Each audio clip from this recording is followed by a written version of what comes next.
Bisa dimulai, Ustaz? Ya, tafadhal.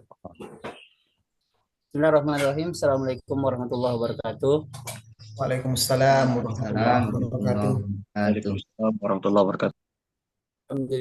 Alhamdulillahirabbil alamin. Wassalatu wassalamu ala asyrofil anbiya'i wal mursalin sayyidina Muhammadin wa ala alihi washabbihi ajma'in. Amma ba'du. Baik, teman-teman sekalian yang dimuliakan oleh Allah Subhanahu wa taala. Alhamdulillah pada hari ini kita bertemu kembali di mata kuliah Desain dan Produksi Media Pembelajaran. Insya Allah hari ini saya akan memimpin jalannya diskusi sekaligus sebagai pemateri. Nah, adapun materi yang akan kita bahas pada hari ini ialah teks visual dan pengembangan pembelajaran berbasis teknologi audio di era digital. Maaf dulu, ada.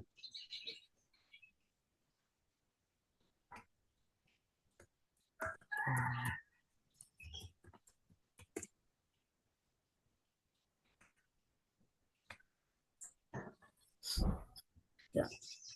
Jadi judul materi pada hari ini yaitu pengembangan pembelajaran berbasis teknologi audio visual. Nah, adapun latar belakang dari pembuatan makalah ini yaitu teknologi merupakan suatu sarana yang dapat digunakan untuk memenuhi kebutuhan hidup manusia. Nah, banyak kebutuhan manusia itu yang dapat dipenuhi atau yang dapat terpenuhi melalui bantuan teknologi. Seperti diantaranya kebutuhan ekonomi bisa dibantu, bisa ditunjang oleh teknologi. Kemudian kebutuhan akan pentingnya budaya. Sekarang banyak budaya atau banyak kegiatan-kegiatan adat yang dilakukan dengan bantuan teknologi. Kemudian kebutuhan dalam persoalan sosial dan berbagai kebutuhan lainnya terkhusus pada kebutuhan di bidang pendidikan Islam. Dan pada intinya seluruh kebutuhan ataupun keperluan manusia itu dicukupi dan dijalankan serta diselesaikan dengan memanfaatkan teknologi yang ada. Salah satu bentuk teknologi yang memberikan dampak yang efektif terkait perkembangan di bidang pendidikan, terkhususnya di bidang pendidikan Islam adalah media audio. Media ini telah mengalami banyak perkembangan dan kemajuan, apalagi dengan adanya istilah integrasi teknologi. Media audio seperti misalnya audio rekaman, podcast, kemudian perangkat audio, speaker dan sebagainya. Ini dapat digunakan sebagai alat yang sangat efektif untuk membantu kita dalam menyampaikan materi pembelajaran yang dapat membuat pembelajaran itu terkesan menarik dan juga lebih interaktif. Media audio itu memungkinkan para siswa atau para peserta didik itu belajar secara fleksibel, hemat kuota dan tanpa ketergantungan pada layar. Kenapa? Karena biasanya kapasitas file dari rekaman itu tergolong sedikit dibandingkan kapasitas file dari video ataupun audio visual. Kemudian biasanya kalau kita menggunakan rekaman, kita hanya mendengarkan rekaman tersebut tanpa kita harus bergantung pada layar ponsel ataupun layar-layar yang lain. Sehingga makanya media audio itu sangat cocok digunakan di daerah dengan keterbatasan infrastruktur digital. Selain itu, konten audio yang disesuaikan dengan konteks budaya dan lingkungan siswa akan terasa lebih relevan dan mudah dipahami. Dengan demikian, pengembangan media audio sangat penting dalam pendidikan, khususnya dalam pendidikan Islam, karena dapat mengakomodasi gaya belajar auditori siswa serta meningkatkan aksesibilitas pembelajaran di berbagai kondisi. Adapun rumusan masalah dari makalah ini, yang pertama yaitu bagaimana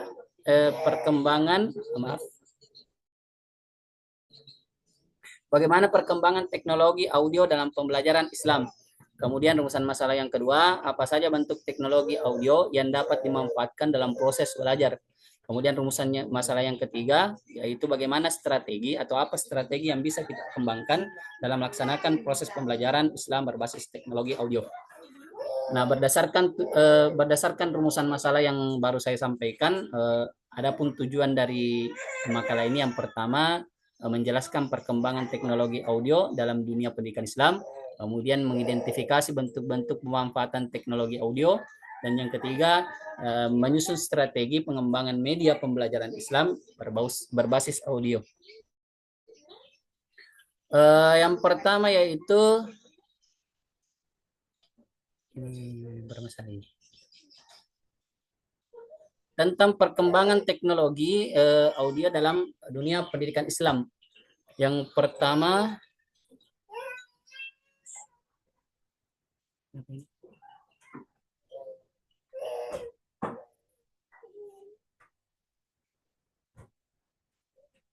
apa ya, maaf, tunggu dulu.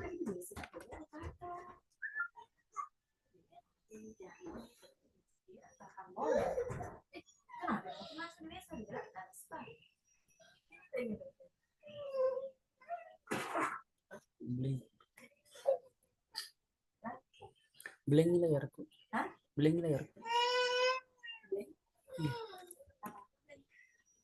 Layaran monitorku. Bisa nih.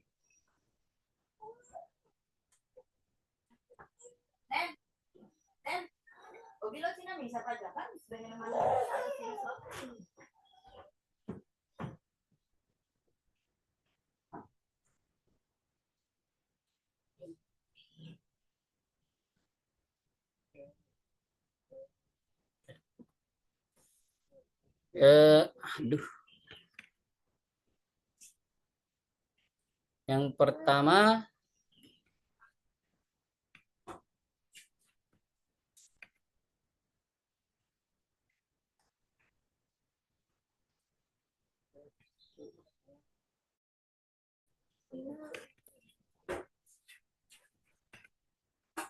muncul Bapak Ibu Di?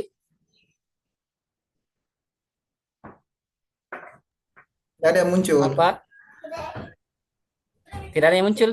Iya, iya, tidak ada.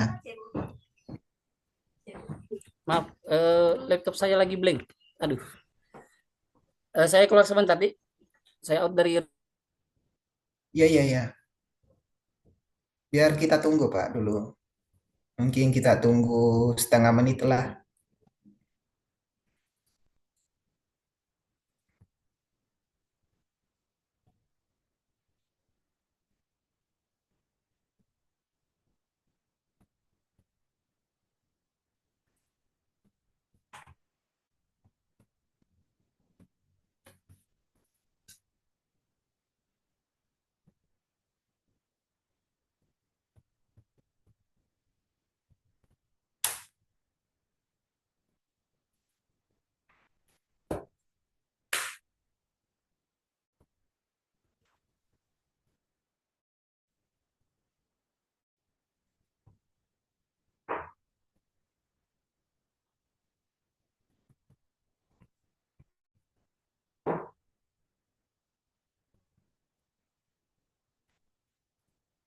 Sudah muncul Pak Yadi?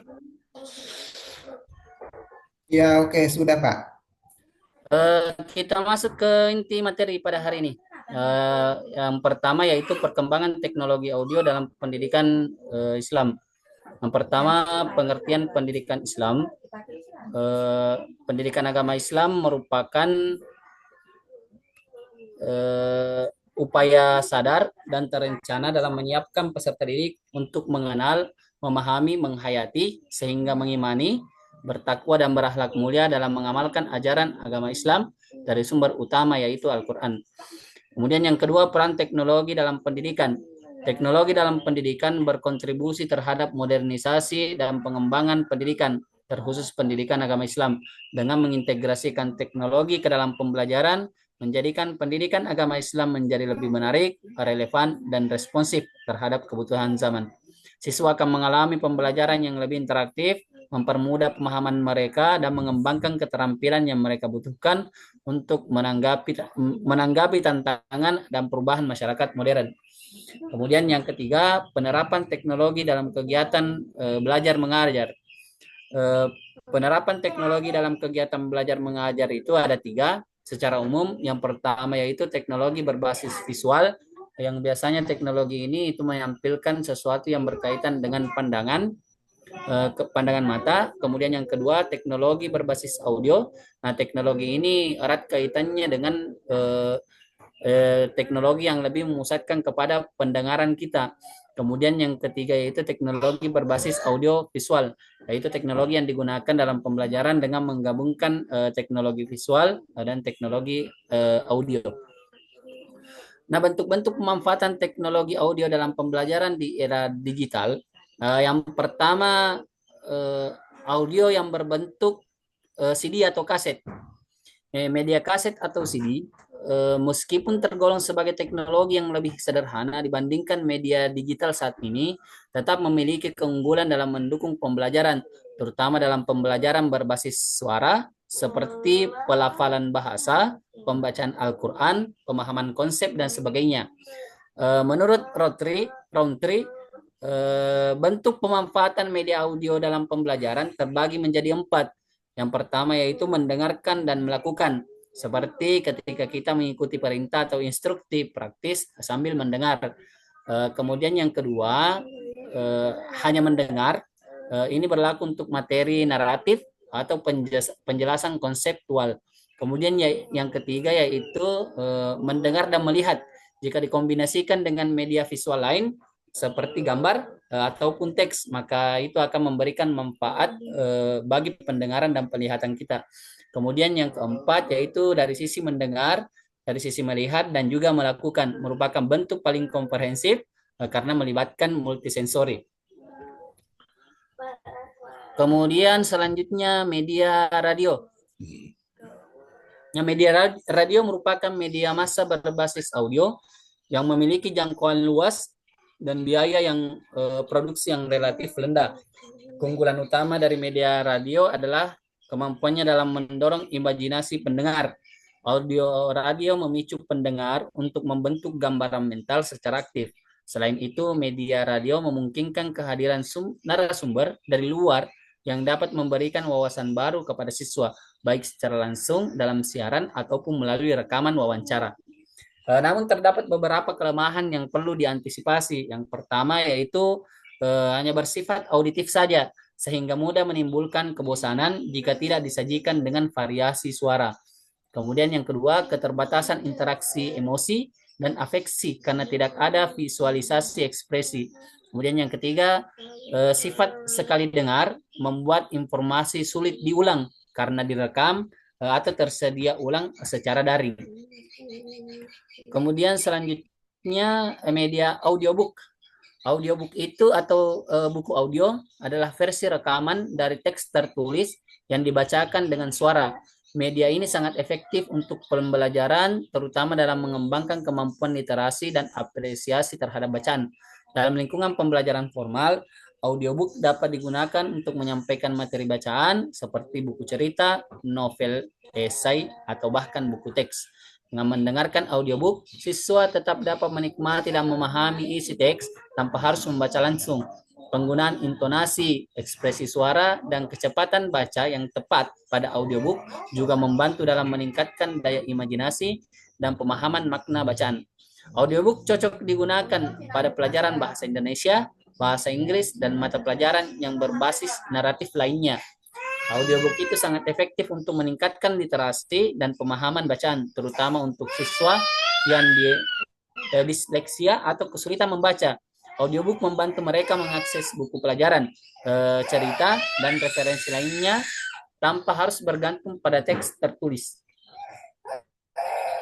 Kemudian yang ketiga, media voice note. Voice note atau catatan suara adalah pesan audio singkat yang biasa digunakan dalam aplikasi perpesanan seperti WhatsApp, kemudian Telegram, ataupun Google Classroom. Dalam pembelajaran, voice note menjadi media komunikasi yang praktis dan personal. Penggunaan voice note juga menciptakan suasana pembelajaran yang lebih akrab dan humanis. Suara guru yang terdengar langsung oleh siswa dapat memperkuat hubungan emosional dan menciptakan rasa kehadiran meskipun secara fisik berjauhan. Dalam pembelajaran jarak jauh, voice note membantu mengatasi kendala komunikasi sekaligus memberikan dukungan moral yang dibutuhkan oleh siswa. Nah, adapun strategi pengembangan media pembelajaran berbasis audio, di sini saya menampilkan 4 strategi. Yang pertama, kita harus menganalisis kebutuhan dan karakteristik peserta didik. Langkah pertama adalah melakukan analisis kebutuhan belajar siswa, termasuk gaya belajarnya, tingkat pemahaman materinya, dan ketersediaan teknologi. Peserta didik di madrasah atau di sekolah Islam memiliki latar belakang yang beragam, sehingga media audio harus disesuaikan dengan usia, jenjang pendidikan, serta konteks budaya dan lokalitas. Yang kedua yaitu menentukan tujuan dan cakupan materi. Materi yang dikembangkan itu harus memiliki tujuan pembelajaran yang jelas. Misalnya untuk pelajaran Al-Quran Hadis, media audio dapat difokuskan pada pelafalan tajwid, kemudian hafalan ayat atau penjelasan isi kandungan. Yang ketiga, strategi yang bisa kita gunakan untuk mengembangkan media pembelajaran Islam berbasis audio, yaitu produksi konten audio yang berkualitas. Konten audio harus direkam dengan kualitas suara yang jernih, intonasi yang tepat, dan penyampaian yang komunikatif. Diperlukan kerjasama dengan guru, narasumber, atau ustadz yang memahami materi agama Islam dengan baik. Kemudian yang keempat, penggunaan bahasa yang sederhana dan kontekstual dalam media pelajaran Islam berbasis audio. Media pembelajaran Islam berbasis audio penting untuk menggunakan bahasa yang mudah dipahami oleh siswa sesuai dengan tingkatannya. Untuk anak-anak madrasah ibtidaiyah misalnya, bahasa harus lebih sederhana dan komunikatif. Penyusunan kalimat harus memperhatikan nilai-nilai Islami serta kaidah etika dalam penyampaian. Nah, kesimpulannya, berdasarkan pembahasan yang telah dikaji, dapat disimpulkan bahwa perkembangan teknologi audio memiliki peran strategis dalam menunjang dunia pendidikan Islam, khususnya dalam konteks pembelajaran jarak jauh dan pendidikan berbasis digital. Teknologi jaringan sebagai fondasi utama dalam transmisi data memungkinkan berbagai media audio seperti podcast, radio pendidikan, voice note, hingga audiobook dapat diakses oleh peserta didik secara fleksibel dan efisien tanpa dibatasi oleh ruang dan waktu. Lebih jauh, pemanfaatan media audio itu juga mempermudah guru dalam menyampaikan materi secara berkelanjutan, terutama ketika kegiatan tatap muka tidak memungkinkan, maka guru dapat merekam materi ajar dalam bentuk rekaman suara atau podcast, lalu membagikannya kepada siswa melalui berbagai platform digital. Ini membuktikan bahwa media audio bukan hanya solusi darurat selama pandemi COVID yang telah terjadi pada waktu yang lalu, tetapi juga merupakan inovasi baru atau inovasi pedagogis yang patut terus untuk dikembangkan. Mungkin cukup sekian pemaparan singkat dari saya mengenai pengembangan pembelajaran melalui media berbasis audio. Jika teman-teman sekalian ingin menanyakan sesuatu terkait materi yang saya sampaikan, waktu dan tempat dipersilahkan.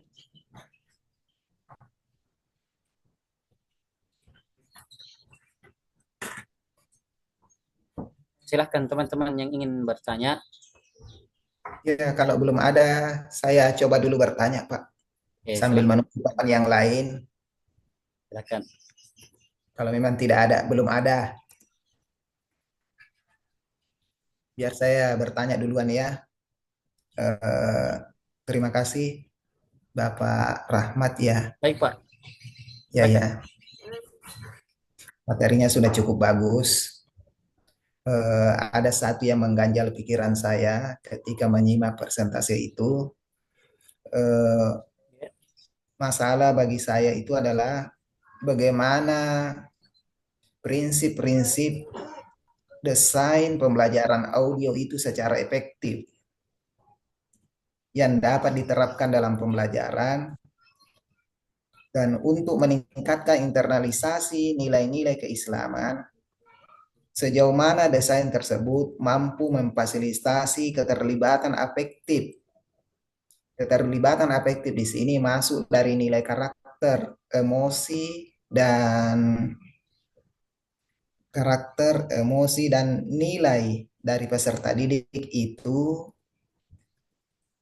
dan keterlibatan peserta didik itu kita lihat dari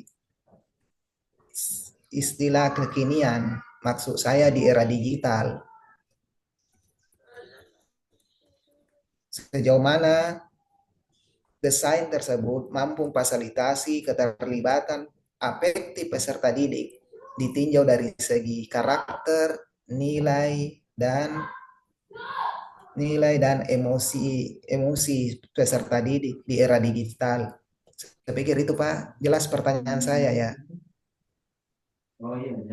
Eh, bisa sejauh yang saya tangkap, Panjaco, mengenai pertanyaan Bapak, bagaimana prinsip-prinsip desain pembelajaran audio itu eh, agar efektif dalam pembelajaran dan peserta didik aktif dalam pembelajaran, khususnya dalam penilaian nilai karakter dan ke apa tadi keaktifan begitu Pak Di?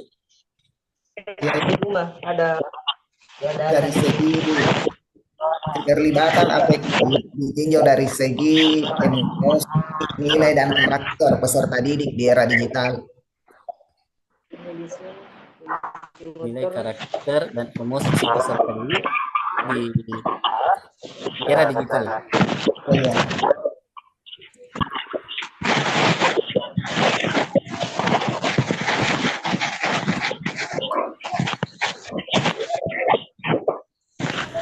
Pertanyaan kedua, Pak Sudarman, mic-nya Pak Sudarman.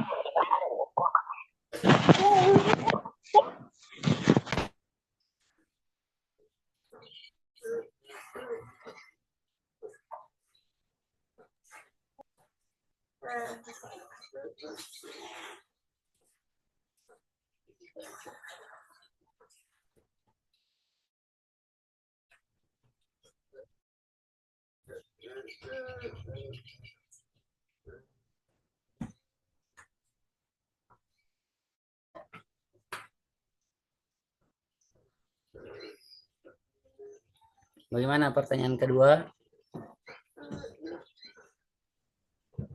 Satu saja dari saya Pak ya, saya tidak menambahkan lagi pertanyaan. Cukup satu saja Pak. Siap.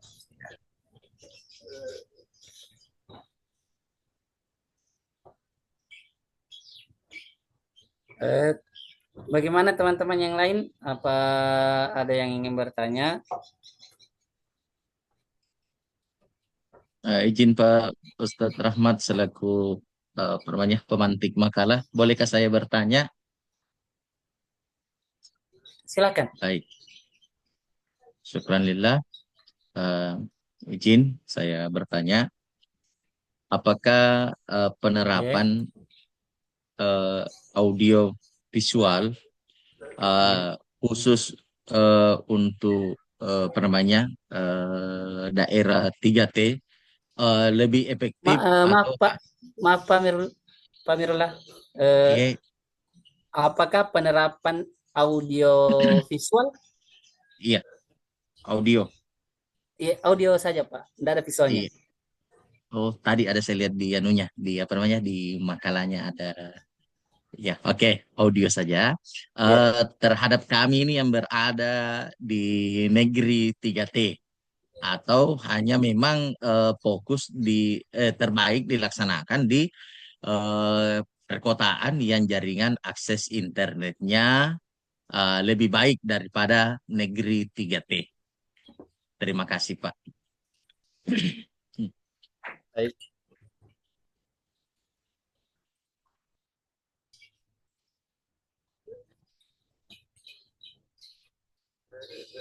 Jadi saya ulangi kembali pertanyaan dari Pak Amirullah. Apakah penerapan audio itu apa lagi? Apakah penerapan media audio itu bisa berlaku di sekolah yang daerahnya terdapat di daerah 3T atau hanya berlaku di daerah perkotaan? Iya, oke. Karena jaringan kan Pak Ustadz begitu. Nah, Dengan sarana yang ada.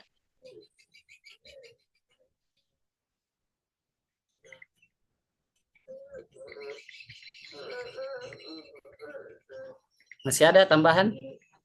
Ibu Nurul Girana tahu Pak Ustadz? Ya, silakan.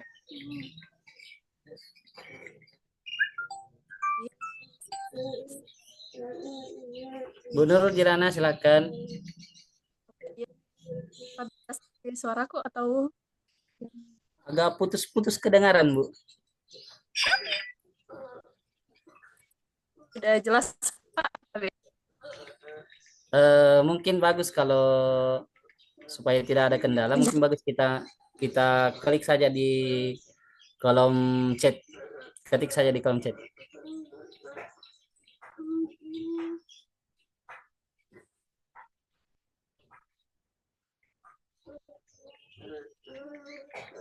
Saya mau bertanya Pak, tapi kalau diizinkan ya. Tapi kalau Eh, sudah Pak, nanti mulai pertanyaannya. Oke. Begini Pak Muhammad Rafli, mungkin bagus kalau saya selesaikan dulu yang ketiga ini, baru lanjut ke Bapak. Oke. Sama Ji, pertanyaanku sama Ibu Nurjana juga. Jangan sampai sama. Ini coba saya cek.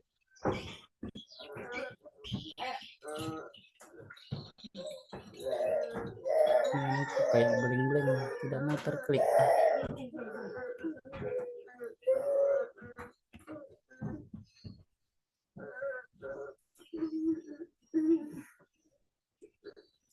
Bagaimana pembelajaran audio dapat membackup gaya belajar peserta didik yang berbeda-beda?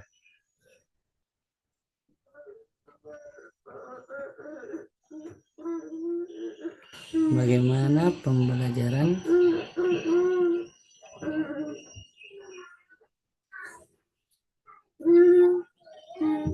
Oke, saya jawab dulu pertanyaan dari Pak Amirullah ya. Ini terkait mengenai apakah penerapan media audio itu hanya berlaku bagi daerah perkotaan dan tidak tidak terlalu berlaku di bagian daerah 3T. Sebenarnya begini Pak, untuk penerapan media audio dalam pembelajaran itu sebenarnya sangat bagus diterapkan di daerah 3T. Kenapa? Karena media audio itu yang berisi rekaman itu bisa didengarkan dan tersimpan lama dalam apalagi tersimpan lama, kemudian sangat mudah diakses ketika jaringan itu sudah ada.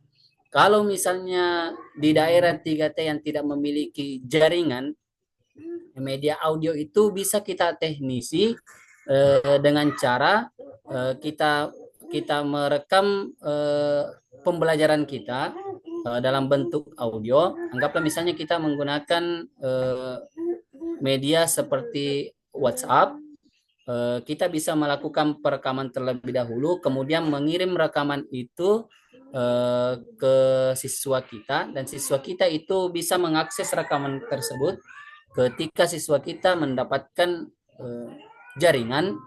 Dan rekaman ini sangat mudah diupload. Kenapa? Karena kapasitas dari di-download karena kapasitas dari media audio ini dalam bentuk file itu kapasitasnya sangat ringan dan sangat mudah untuk dijangkau oleh peserta didik. Khusus untuk di daerah 3T, media audio itu bisa kita akses setelah kita download. Anggaplah misalnya ketika rekaman itu sudah kita download, kemudian jaringan sudah tidak ada, kita bisa kembali ke rumah kita masing-masing. Rekaman itu bisa kita dengarkan berulang-ulang tanpa harus memperhatikan dengan mata kita terkait materi itu. Kemudian selanjutnya, kelebihan yang kedua, kalau kita menggunakan media audio untuk melakukan pembelajaran di daerah 3T, itu biayanya sangat rendah. Kemudian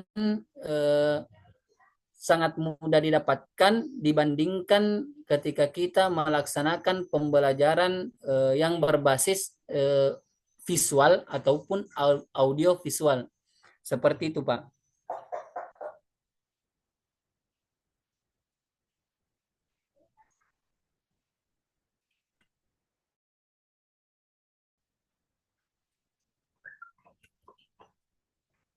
Bagaimana Pak Mirullah? Atau saya lanjut jawab pertanyaan dari Eh, atau mau saya rasa ditanggapi? memang seperti itu yang disampaikan, Pak. Terima kasih banyak. Dan itu memang membantu sekali. padat, singkat, dan jelas. Luar biasa Pemakal. Tapi agaknya bertele-tele ini bahasaku, Pak.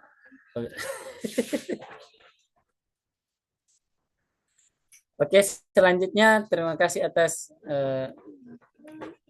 pujian dari Pak Mirullah. Selanjutnya saya akan menjawab pertanyaan dari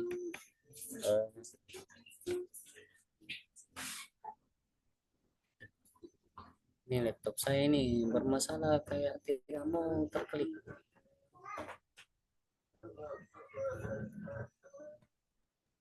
Atau pindah ke HP Pak mungkin. Siapa tahu karena RAM-nya sudah Ya, atau tunggu saya keluar dulu baru pindah ke HP. iya.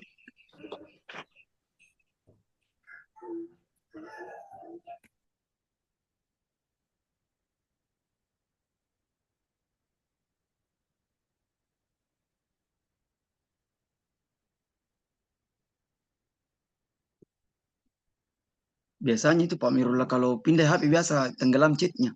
Maksudnya enggak kelihatan chatnya itu yang tadi. Bisa jawab pertanyaannya Ibu. Kalau Dikopikan kapan di? iya, Dikopikan kapan chatnya itu Iya. baru. Ayo, Iya. sabar. Atau bisa Ibu Nurul Jalan atau kirim ulang, salin ulang. Chat langsung Bu Nurul. Karena biasanya kalau keluar itu dari Zoom biasa hilang chat semua, bersih. Oh iya.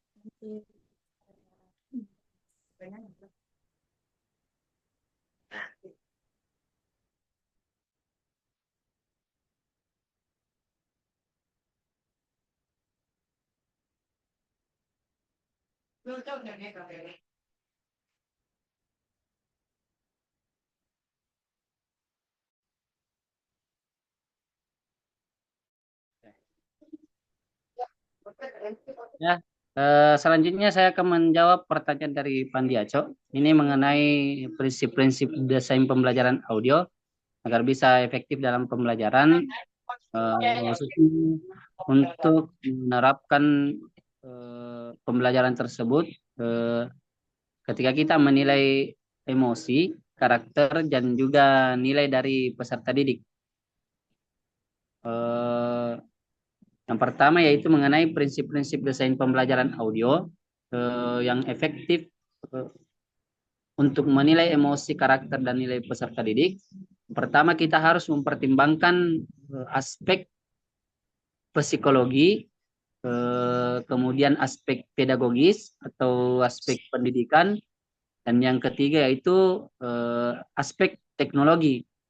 Nah, adapun prinsip-prinsipnya, yang pertama prinsip dari keterlibatan emosional. Yang pertama kita harus berusaha untuk mendesain narasi yang bisa menyentuh hati, seperti ketika kita memberikan cerita, memberikan kisah inspiratif atau pengalaman nyata yang dapat memicu empati dari peserta didik. Nah, ini prinsip untuk membuat peserta didik terlibat dalam hal emosinya.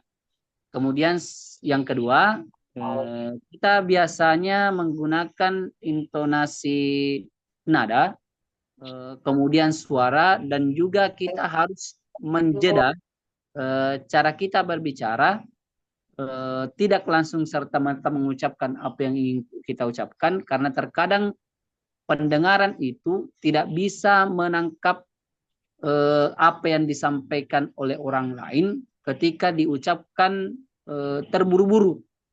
Maka dari itu kita harus menggunakan jeda ketika kita mengungkapkan apa yang ingin kita ungkapkan, gunanya untuk memperkuat makna dari apa yang kita sampaikan dan juga bisa menimbulkan kesan emosional. Kemudian selanjutnya prinsip yang kedua yaitu prinsip dalam berdialog dan juga refleksi diri. Biasanya ketika kita melaksanakan pembelajaran audio, kita biasa menyertakan perkataan kita atau penyampaian kita itu dengan mengisi pertanyaan terbuka. Misalnya, apa yang kamu lakukan jika kamu melihat temanmu itu dibully, atau apa yang akan kamu lakukan jika kamu melihat temanmu dicemooh dan sebagainya. Kemudian selanjutnya dengan menggunakan prinsip dialog dan juga refleksi diri, kita bisa mendorong siswa untuk merenung dan menjawab pertanyaan kita itu dalam bentuk lisan ataupun dalam bentuk tulisan dengan mengetik apa yang ingin ia sampaikan. Jika hal itu kita lakukan dalam bentuk media sosial seperti yang saat kita lakukan sekarang ini, yaitu media WhatsApp. Kemudian yang ketiga, prinsipnya itu kita bisa menerapkan prinsip pembelajaran kontekstual. Kita bisa mengaitkan materi yang ingin kita sampaikan melalui audio itu dengan kehidupan nyata siswa di lingkungan mereka, sehingga nilai dan juga karakter yang dimiliki oleh siswa tersebut terhadap lingkungannya itu terasa relevan dan juga bermakna. Salah satu contoh misalnya pembelajaran tentang kejujuran bisa kita kaitkan dengan kehidupan kita sehari-hari atau kita kaitkan dalam kehidupan mereka sehari-hari, baik di keluarga, lingkungan masyarakat, ataupun di lingkungan seperti itu. Kan dia jawaban saya untuk sementara. Ya, terima kasih Pak. Bisa dijawab untuk pertanyaan yang lain. Baik. Kemudian selanjutnya pertanyaan dari Bu Nurul Jirana. Bagaimana cara kita backup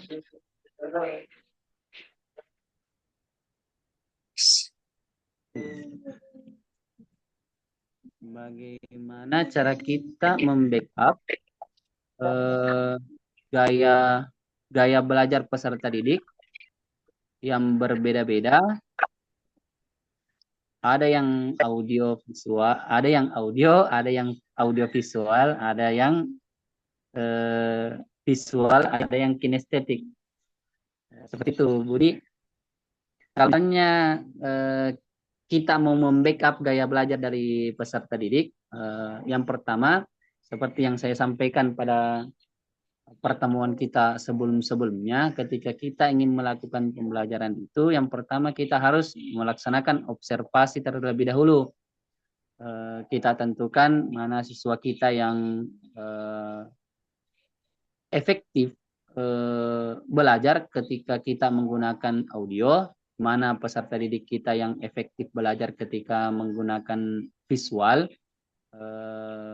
ataupun kita bisa mengobservasi mana peserta didik kita yang bisa menggunakan kedua media tersebut dan juga daya belajar kinestetik. Itu yang pertama. Kemudian yang kedua, kalau misalnya kita sudah menentukan, anggaplah misalnya ada siswa kita atau peserta didik kita yang suka pembelajaran auditori, maka dari itu kita sering-sering menggunakan penjelasan kita itu dalam bentuk cerita, kemudian kita juga menggunakan diskusi, dan harus kita perhatikan intonasi suara kita dalam menyampaikan materi dan juga irama kita. Kemudian yang kedua, ketika kita tahu bahwa siswa kita itu lebih efektif belajar ketika menggunakan auditori, maka kita manfaatkan ini untuk sering-sering memperdengarkan mereka terkait mengenai masalah kalau misalnya ada materi, ada ayat ataupun hadis yang ingin dihafal, maka kita sering-sering memperdengarkan itu. Kalau misalnya memang peserta didik kita itu pembelajarannya atau efektif belajar ketika menggunakan auditori.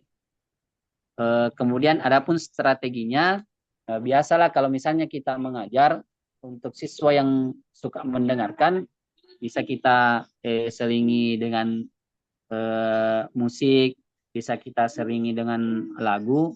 Memang strategi ini jarang dilakukan, tapi tidak apa-apalah kalau misalnya kita berusaha untuk membuat desain pembelajaran baru yang bisa menggunakan musik yang ringan, kemudian lagu yang edukatif, dan juga menggunakan intonasi yang dinamis ketika kita menyampaikan materi. Nah, untuk peserta didik kita yang efektif belajar ketika menggunakan visual, maka kita harus biasakan untuk menggunakan deskripsi verbal yang kuat untuk meningkatkan imajinasi mereka. Contoh misalnya, kita bisa mendeskripsikan sesuatu, mengajak mereka untuk membayangkan sesuatu yang ramai. Kemudian ada terdengar suara penjual, kemudian lain-lain sebagainya. Maka ketika kita menyampaikan materi dalam bentuk cerita, dalam bentuk narasi yang bisa membangkitkan imajinatif mereka, maka insya Allah mereka akan fokus mendengarkan apa yang kita sampaikan. Kemudian untuk siswa yang gaya belajarnya kinestetik, karena mereka itu suka melakukan pembelajaran yang banyak gerakan atau bisa menerapkan pembelajaran itu bentuk pengalaman langsung, maka kita bisa menggunakan pendekatan pembelajaran PJBL atau proyek basic learning. Nah, ini sangat efektif untuk peserta didik yang memang gaya belajarnya itu kinestetik. Seperti itu, Bu. Tapi Pak, jelas suaraku sebelumnya. Tidak jelas kah? Tidak, tapi Pak, jelas suaraku. Ya, kedengeran, Bu. Jelas Oh, iya. suara tak ini? Begini Pak, yang saya kan ini kita membahas tentang pengembangan yang berbasis teknologi audio. Jadi bagaimana kalau misalnya dalam pemanfaatan pengembangan ini berbasis audio. Nah, untuk peserta didik yang pada saat itu kita kembangkan berbasis audio, namun ada peserta didik yang maksudku berbeda gaya belajarnya pada saat kita mengembangkan ini, Pak. Itu inti pertanyaan saya. Bukan yang secara umumnya, tapi pada saat memanfaatkan atau mengembangkan ini teknologi audionya pada peserta didik di kelas. Oke, Bu. Jadi ketika kita melakukan pembelajaran itu apalagi istilahnya ini? Bisa kita menggunakan kalau misalnya gaya belajar peserta didik itu berbeda-beda, maka kita tidak bisa memaksakan, anggaplah misalnya ada peserta didik yang efektif belajar ketika menggunakan gaya belajar kinestetik. Kita tidak bisa memaksakan peserta didik kita untuk aktif belajar dalam audio. Terus terang pasti mereka akan bosan. Maka dari itu untuk membuat mereka aktif belajar, kita harus menggunakan kolaborasi dari ketiga model pembelajaran ini. Kalau misalnya kita paksakan mereka untuk menggunakan audio, sementara gaya belajar mereka itu kinestetik, maka yakin dan percaya mereka lebih kebanyakan kesibukan yang lain ataupun tidak memperhatikan materi yang kita sampaikan, seperti itu. Jadi untuk mengembangkan pembelajaran berbasis audio itu bagus kalau kita terapkan hanya untuk peserta didik yang memang gaya belajarnya itu auditori, seperti itu, Bu. Kalau misalnya kita paksakan bagi mereka untuk aktif dalam belajar dengan gaya belajar yang berbeda, kemudian kita paksakan untuk menggunakan auditori, maka yakin dan percaya pembelajaran itu tidak akan berlangsung efektif. Jadi kita perlu menggunakan kolaborasi. Kita harus menggunakan model pembelajaran kolaboratif agar pembelajaran itu bisa efektif. Seperti itu, Bu. Baik, Pak. Jadi yang saya tangkap kalau misalnya kita mau mengembangkan ini pembelajaran berbasis audio, teknologi audio berarti kita harus ini Pak ya, observasi dulu yang mana Ya, yang gaya peserta didiknya yang auditori, lalu kita menerapkan ini penggunaan teknologi berbasis audio ke peserta didik yang punya basic auditori begitu Pak. nah, seperti itu. Ya. Intinya ketika kita mau melakukan pembelajaran, kita harus adakan observasi awal, mengetahui mana gaya belajar dari peserta didik kita. Seperti itu, Bu. Oke, Pak, terima kasih banyak. Bagaimana Pak Muhammad Rafli? Ada yang ingin ditanyakan atau ditambahkan? Sebenarnya Pak, ada sudah sebagian tadi terjawab dari pertanyaannya Pandi Aco pada saat kita menjawab.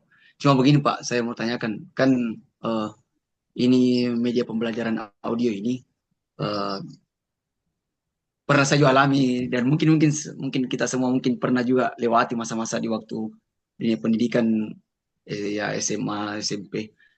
Cuma apakah pertanyaan saya ini Pak, pertanyaan sih lagi Pak muncul, apakah masih relevan ketika seorang guru itu menerapkan eh, pembelajaran audio ini atau pada saat contoh Pak ya, kalau kasusnya ini pembelajaran audio kan biasa diterapkan paling sering itu Pak Tok, yang sering kita alami ini ya di pembelajaran bahasa Inggris listeningnya. Kan ada pembelajaran di bahasa Inggris itu biasa ada yang bilang listening, mendengarkan. Kadangkala itu Pak ada siswa atau ada santri kewalahan, mungkin entah kewalahan dari segi daya tangkapnya yang kurang atau bagaimana sehingga pembelajaran audio ini agak sedikit menitik beratkan pada santri ya.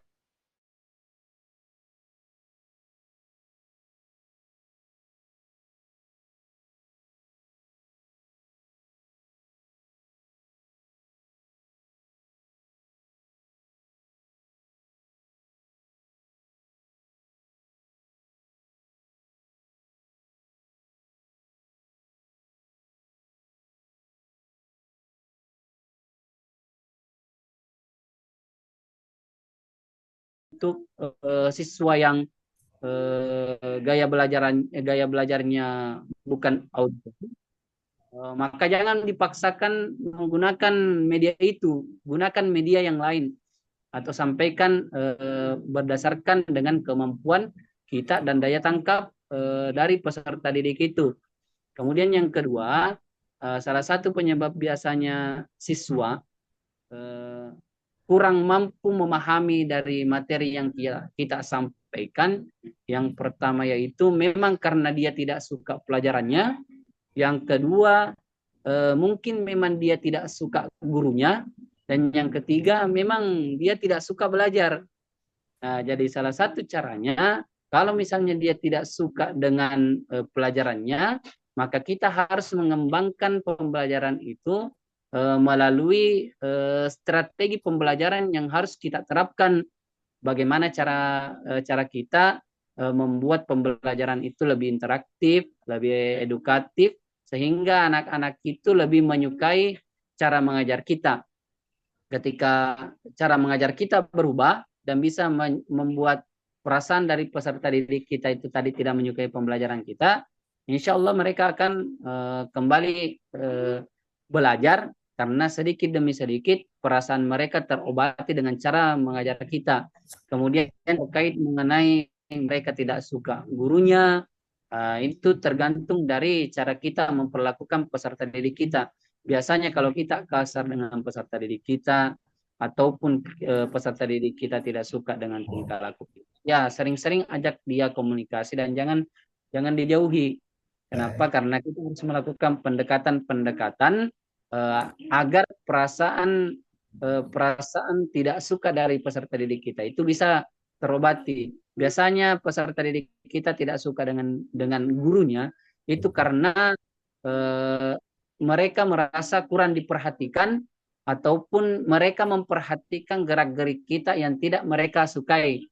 Seperti itu, para Flik. Jadi kalau misalnya ketika media auditori ini tidak efektif terhadap salah satu peserta didik kita, maka jangan dipaksakan.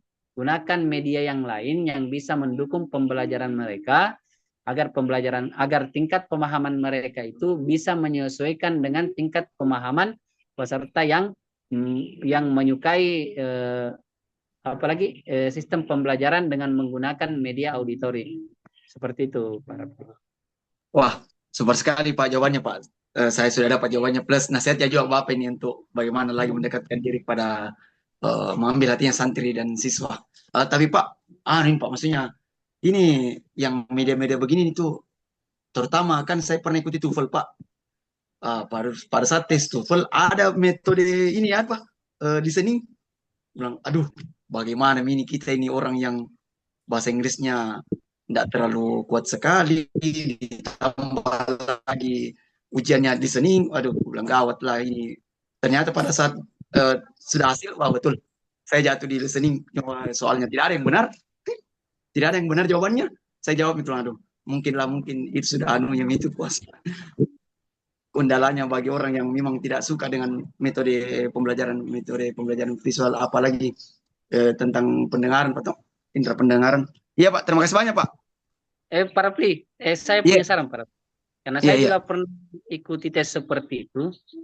Kalau kita mau mendapatkan nilai yang bagus, khususnya di tahap listening, kita harus inilah gunanya apalagi media auditori.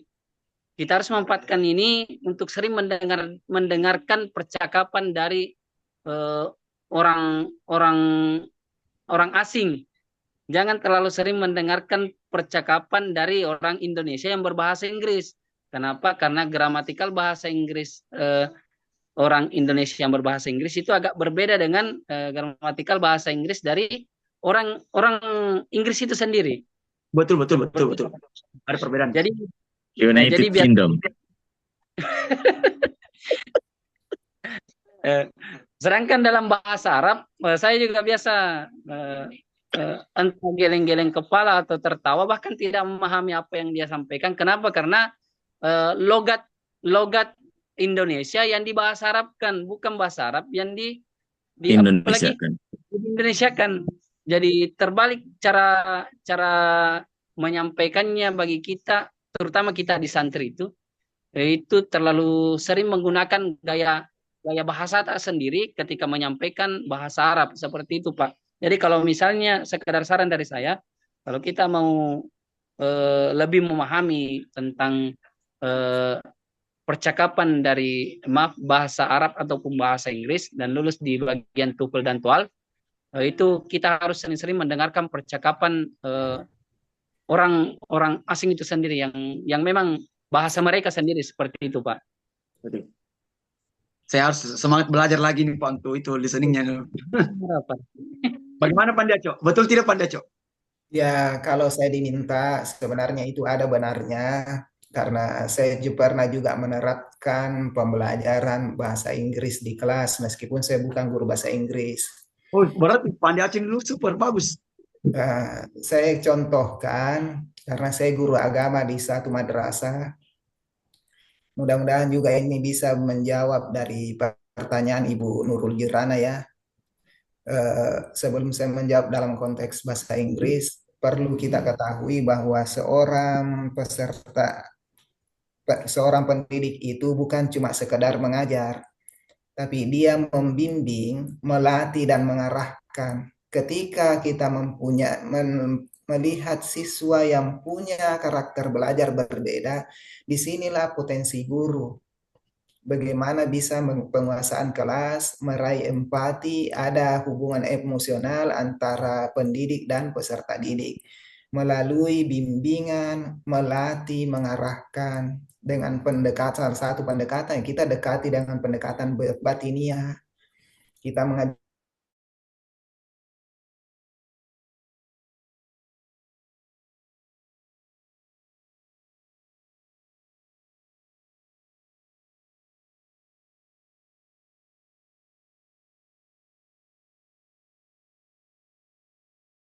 bentuk dalam sistem dalam interaktif. Yang kedua, kalau saya bisa ibaratkan guru itu ibaratnya tukang masak. Yang mau diberikan masakan itu adalah peserta didiknya. Diajar supaya dia punya nilai selera yang sama. Saya kasih contoh, kalau kita banyak bersaudara, tidak semua suka ikan basah. Ada yang suka ikan goreng, ada yang suka ikan bakar. Tapi ketika seorang orang tua yang berperan sebagai guru, ibunya ini mengajarkan anaknya untuk makan sama selera. Coba makan ikan kering. Karena itu juga ada nilai enaknya.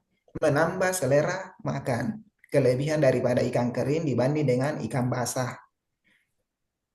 Itu yang kadang kita tidak temui.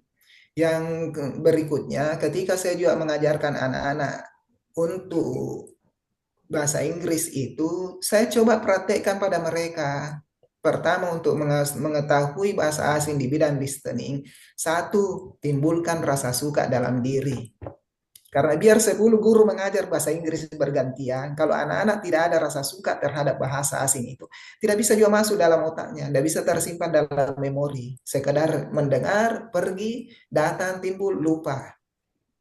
Kalau tidak ada rasa suka, ditimbulkan rasa suka itu, kita bisa ajarkan mereka melalui video pembelajaran, desain seperti misalnya filmnya Titanic, bagus sekali itu lagunya, mendalam sekali artinya tentang nilai-nilai keromantisan antara Romantis betul Pak yang Diatyo ini. sangat suka, bahkan dia berjanji sehidup semati, dia tidak memandang harta dan status sosial. Ketika kita lihat itu terjemahannya film Titanic, kita dengar lagunya.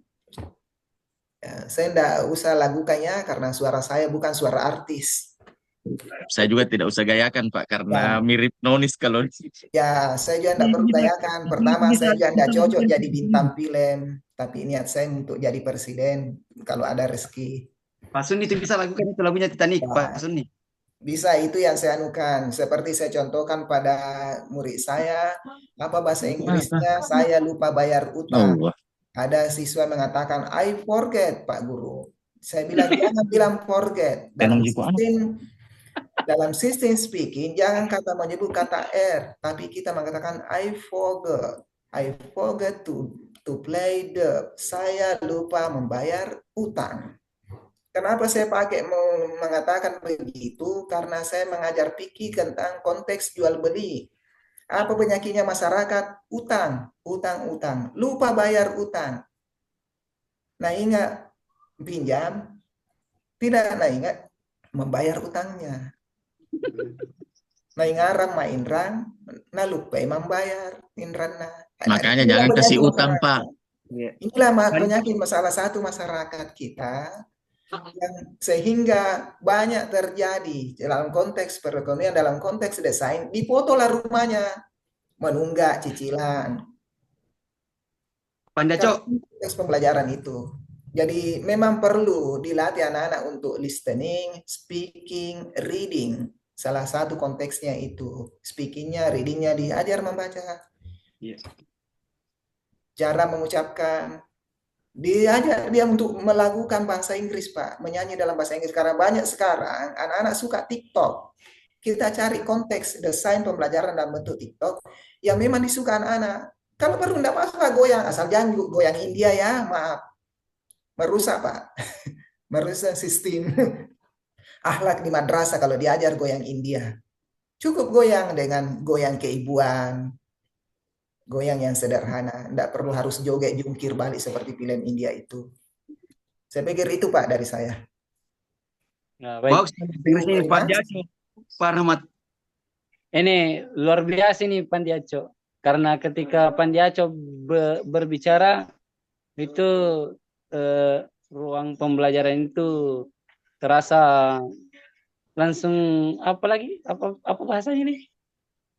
Itu kayak mekar seperti bunga di pagi hari. Anda juga Pak. Saya cuma karena saya mengajar di Madrasah Aliyah.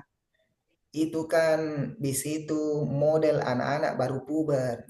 Bila orang Bugis bilang bakai, ibarat bunga itu yang baru mekar. Mereka itu butuh kata-kata yang romantis, kata-kata yang bisa menumbuhkan semangat. Coba bedek kata-kata romantis Pak Andi Aco. Ya, supaya teman ini lebih cepat masuk di Zoom, ya. supaya Pak dosen tidak menunggu lama. Coba kata-kata romantisnya. Nah, saya tidak tahu romantis ya, tidak tahu. Tapi terserah orang mau romantis bagaimana. Mungkin saya bisa mengatakan bahwa tanpa teman-teman di pasca dan dosen pembimbing, dosen pengampu mata kuliah, maka desain dari pemikiran saya, desain produksi dari apa yang saya terapkan, apa yang saya perbuat, itu tidak ada apa-apanya tanpa sumbangsi teman-teman dan dosen pengampu pada mata kuliah ini.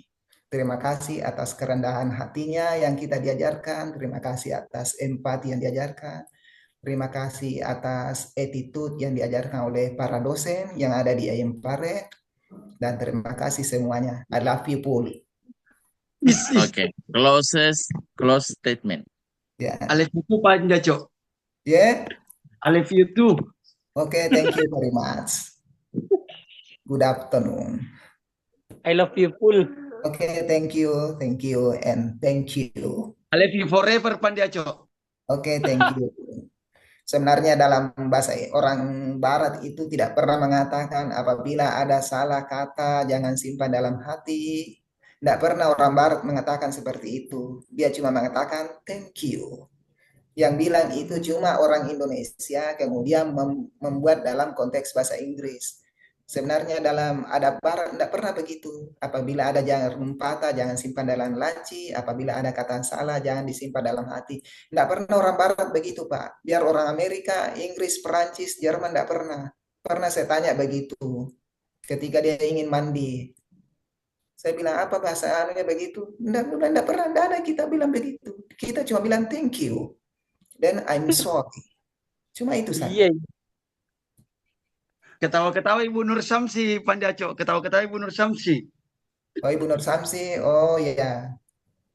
Semoga Ibu Nur Samsi nasihat saya diingat selalu ya. Bisa Masya disimpulkan ya Dan Pak Rahmat Iya, ya. Pak Cok.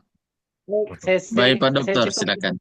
ya, Selanjutnya saya serahkan kepada Pak Dokter, dosen pengampu kita untuk lebih menyampaikan atau memperlengkap materi yang saya sampaikan. Silakan Pak. Baiklah, Bismillahirrahmanirrahim. Assalamualaikum warahmatullahi wabarakatuh. Waalaikumsalam. Waalaikumsalam. wabarakatuh.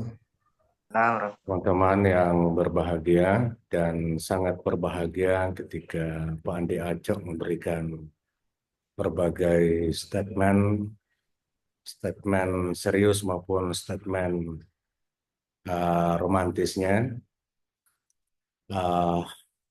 Memang kalau kita berbicara tentang media audio, merupakan media yang paling klasik, konvensional di dalam dunia pendidikan dan pembelajaran.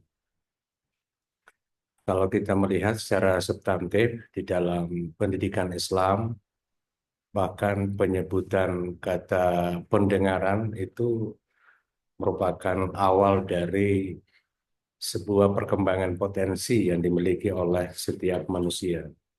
Misalnya dalam salah satu ayat disebutkan, Wallahu akhrajakum min butuni ummahatikum la ta'lamuna syai'a wa ja'ala lakumus sam'a wal absara wal afidah la'allakum tashkurun. Jadi kata sam'ah di sini adalah pendengaran. Jadi memang potensi pertama yang berkembang di dalam diri manusia itu adalah pendengaran. Nah, pendengaran inilah yang merupakan bagian dari relasi dari pengembangan media audio dalam dunia pembelajaran.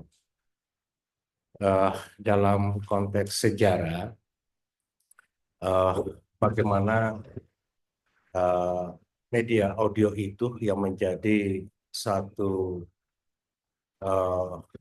media mainstream ya, yang menjadi media yang diunggulkan ketika teknologi masih sangat terbatas ya. Jadi misalnya di era kenabian, bagaimana ketika ingin memperkuat hafalan, mereview hafalan dari para sahabat, itu mengandalkan dengan media audio secara konvensional. Jadi itu yang menjadi satu penegasan kepada kita bahwa media audio itu sesuatu yang sangat mendasar di dalam dunia pembelajaran. Eh, Secara psikologi bahwa memang kata dalam bentuk suara ini sangat berkesan di dalam benak setiap peserta didik. Jadi begitu mudah tersimpan di dalam long term memory setiap peserta didik ketika mendengarkan suara yang pas dengan apa yang diinginkan. Dalam realitas kekinian, ternyata media audio ini tidak bisa dilepaskan dalam dunia pembelajaran. Jadi misalnya ketika guru dituntut bisa menerapkan sikap kelucuan, mengembangkan potensi audio ya. Dan misalnya guru ya seperti Pak Andi Aco punya talenta di dalam mengembangkan anekdot, itu adalah bagian dari pemanfaatan atau penguatan audio bagi peserta didik. Kadang kita atau semua peserta didik itu secara mendasar dan fundamental mengandalkan audionya. Misalnya suka mendengarkan lagu ya, suka mendengarkan cerita-cerita yang lucu atau ceramah-ceramah yang lucu atau tilawah yang baik dan berbagai persoalan itu kita masih mengandalkan dari audio itu sendiri.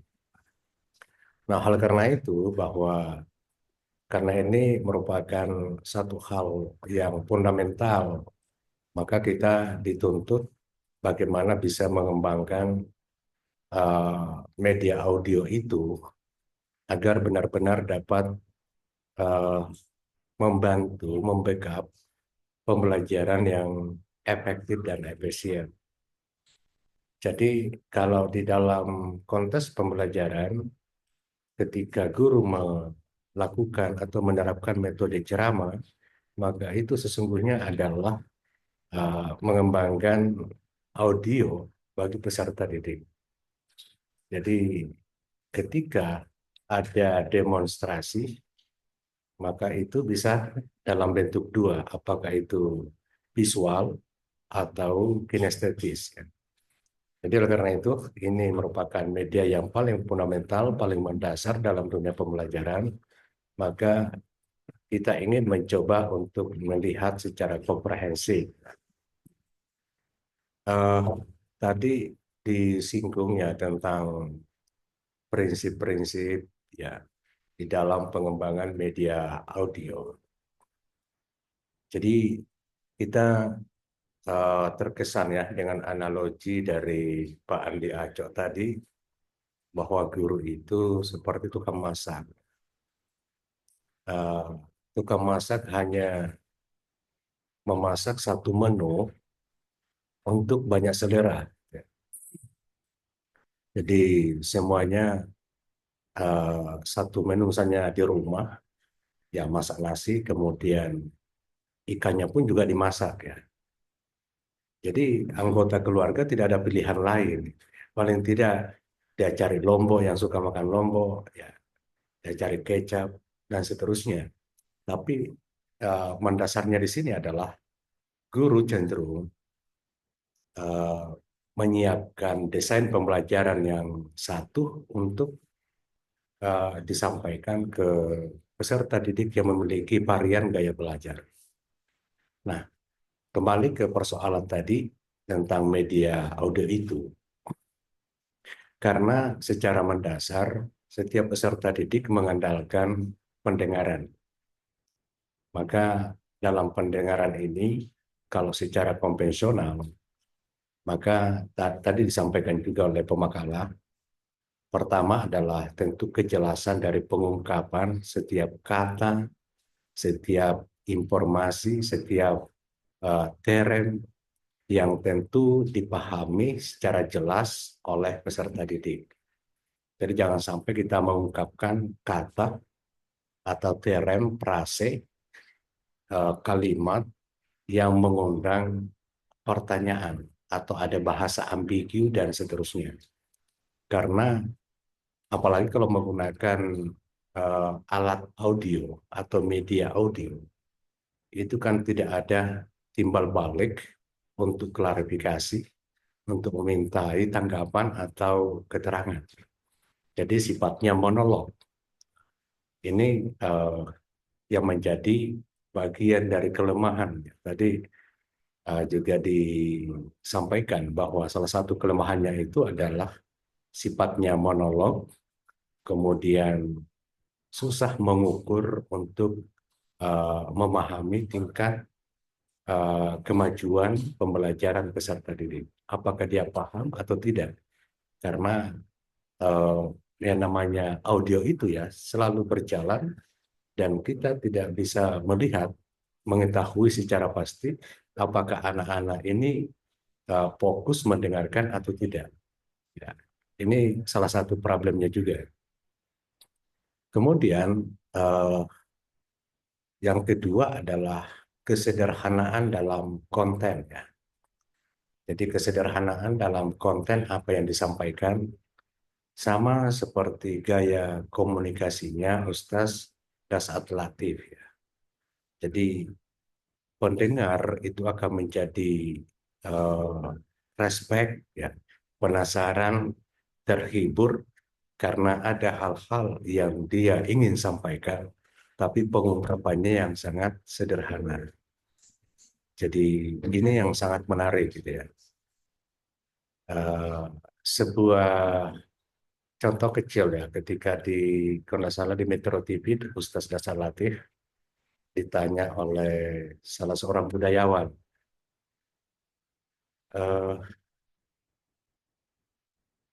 apakah dalam agama memberikan toleransi ya dengan cinta ya, dengan kekuatan cinta boleh menikah berbeda agama karena dia menilai bahwa cinta adalah segalanya. Lalu dengan bahasa yang sederhana yang disampaikan oleh Ustaz Dasar Latif, ketika dia orang itu benar-benar cinta, maka dia akan ikuti keyakinan orang itu yang dicintainya. Jadi ini bahasa yang sederhana tetapi memiliki kandungan makna pesan yang sangat mendalam. Jadi inilah yang saya kira bagi kita sebagai praktisi, sebagai pendidik dan akademisi, tentu kita akan terus belajar bagaimana menyederhanakan satu pesan sehingga mudah diterima oleh para pendengar atau peserta didik itu sendiri. Kemudian dalam psikologi, ketika kita mendesain media audio, kita harus melihat seberapa lama peserta didik bisa bertahan untuk mendengar. Jadi itu dalam sebuah riset bahwa peserta didik maksimal hanya 15 menit bisa bertahan fokus di tempat duduknya. Nah, jadi karena ini ada sebuah riset hanya maksimal 15 menit, maka kita upayakan dalam mendesain rekaman dalam bentuk audio tidak sampai ke ranah itu.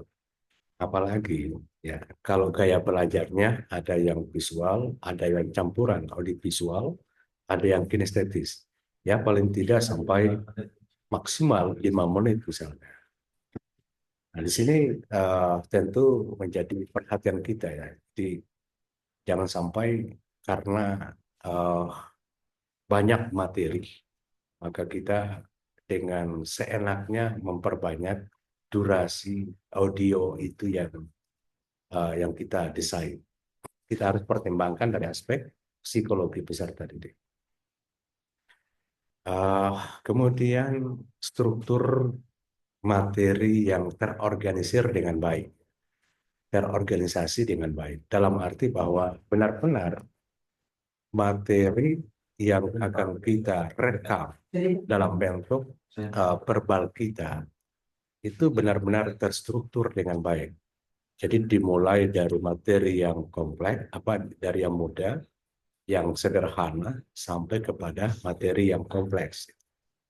Jadi seakan-akan ya kita giring pemikiran peserta didik itu beranjak secara pelan-pelan, naik di tangga secara bertahap.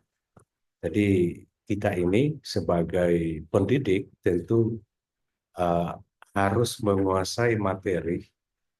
Jadi misalnya tadi ketika ada materi tentang hikmah sholat berjamaah, lalu kita mencoba untuk membahasakan tentang pentingnya sholat dan pentingnya berjamaah, lalu masuk ke dalam inti. Jadi ini merupakan satu prinsip yang harus dikembangkan di dalam mendesain media audio. Lalu tadi juga disebutkan ada variasi, ya, intonasi. Saya secara pribadi tidak pernah bosan mendengarkan pidato seperti Bung Karno atau pidato Barack Obama. Kenapa? Karena kemampuan di dalam memberikan intonasi, kapan harus tinggi, kapan harus rendah. Kalau Kiai Haji Zainuddin MZ ketika menyebutkan tentang neraka, tentang dosa, tentang kemurkaan, maka suaranya begitu menggelegar. Tapi ketika menyebutkan tentang surga, tentang amal soleh, maka suaranya pelan-pelan. Jadi ini pengaturan intonasi sangat penting. Kapan kita berhenti sejenak untuk memberikan jeda kepada peserta didik, menyimak, memahami apa yang telah disampaikan dalam setiap kalimat itu. Nah, ini intonasi. Lalu ada juga menambahkan pentingnya memberikan selengan instrumen musik. Ya.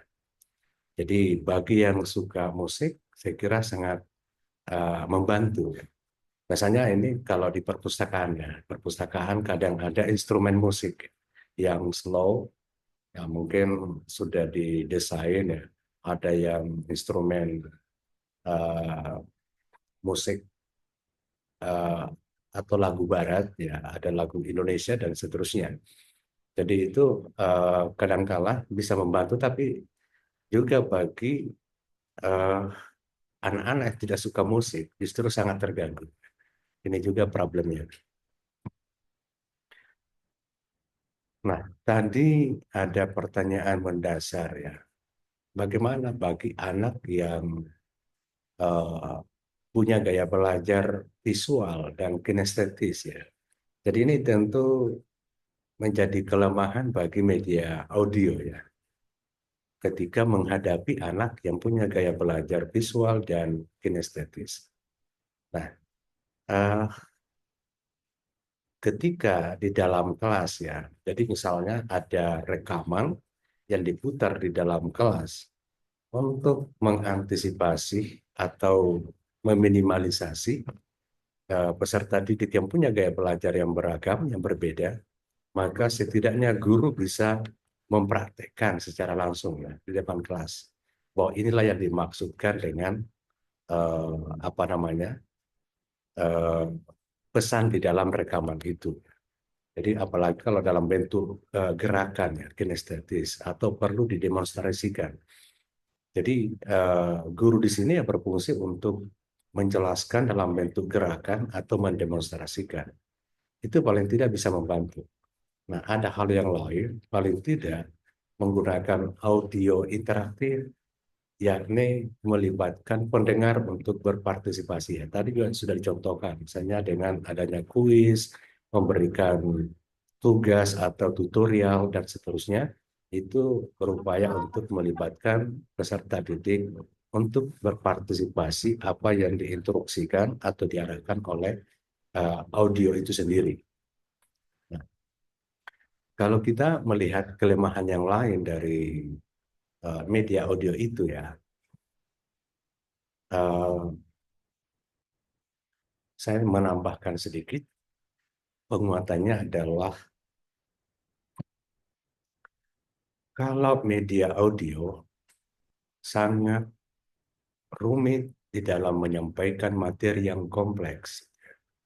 Jadi ketika materi itu membutuhkan ada diagram, ada tabel misalnya, itu akan membuat kita rumit di dalam mengeksplorasi, menyampaikan pesan-pesan yang tentu kalau secara visual lebih mudah kalau dibuat dalam bentuk diagram, ya, dalam bentuk tabel dan seterusnya. Jadi materi-materi yang kompleks ini, ya, apalagi kalau dalam pelajaran fisika, pelajaran biologi, pelajaran kimia, ini agak susah untuk melalui dengan media audio. Begitu juga dengan pelajaran yang bersifat kinestetis atau olahraga atau praktek di dalam ajaran agama Islam itu sendiri.